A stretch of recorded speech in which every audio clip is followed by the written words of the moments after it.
Has anyone ever told you to consider using a grant when it comes to buying a home?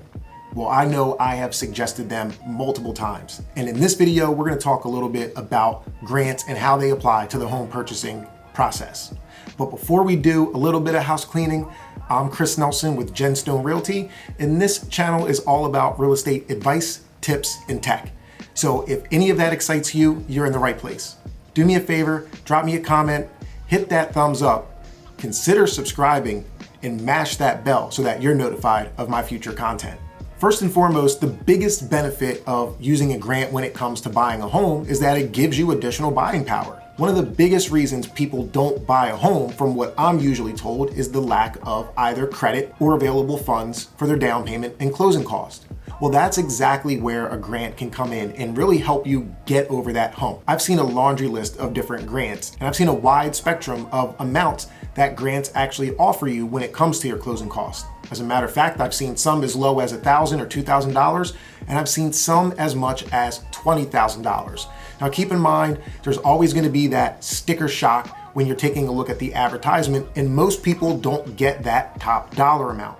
There's usually some type of loophole, such as you will get up to a certain percentage of the grant when it comes to your sale price. For example, they'll give you 6% of your sale price towards, or your mortgage amount, towards your actual closing costs. So in a situation where you're buying a $200,000 property, 6% of that would be $12,000, or a $300,000 property would be $18,000. Now again, every grant is different, and they're gonna give you or base the amount of money that you're eligible on receiving based on different terms, but the bottom line is grants are a phenomenal way to help give you some additional buying power. The next thing to understand about grants is you need to understand who qualifies for grants. Now, most of the time, grants are gonna apply to first-time home buyers, and solely first-time home buyers, not someone who has had a home, is selling, and is now buying another home. Although those grants do exist,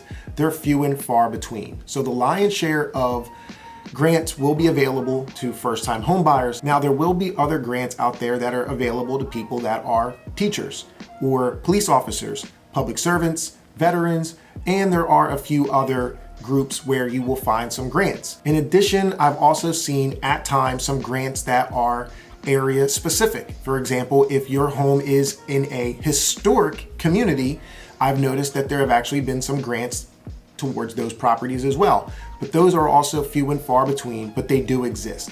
The takeaway in all of this is that if you are not a first-time home buyer or one of the groups that was previously mentioned, more than likely a grant does not apply for you. All right, now this is probably one of the most important things to know about grants, is that you have to do your homework in advance and you have to do the prerequisites in advance. I can't tell you how many times I've come in contact with a buyer and they fall in love with the property, and then they tell me, oh, well, I was just told about a grant that was made available and I want to use that grant towards the purchase of this home. Well, guess what? One of the biggest prerequisites in a majority of the grants that you are going to become presented with require for you to do things before you really even enter the real estate market. A majority of the time, you're going to be connected with a one-on-one housing specialist.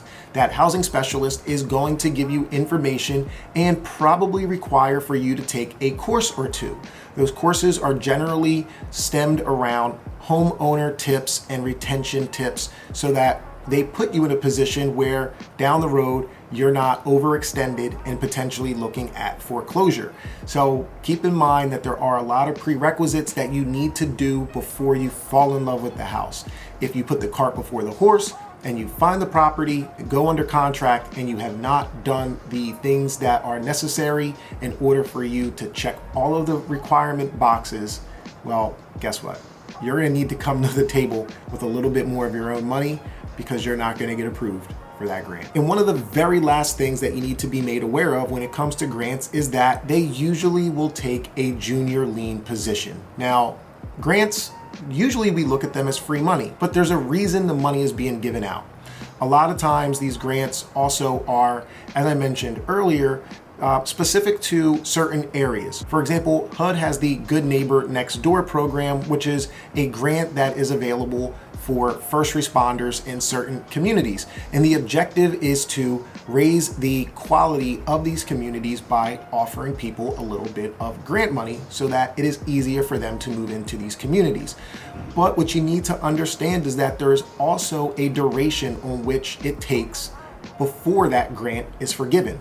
So let's just say you purchase a property for $200,000 and you are given a 6% grant, $12,000.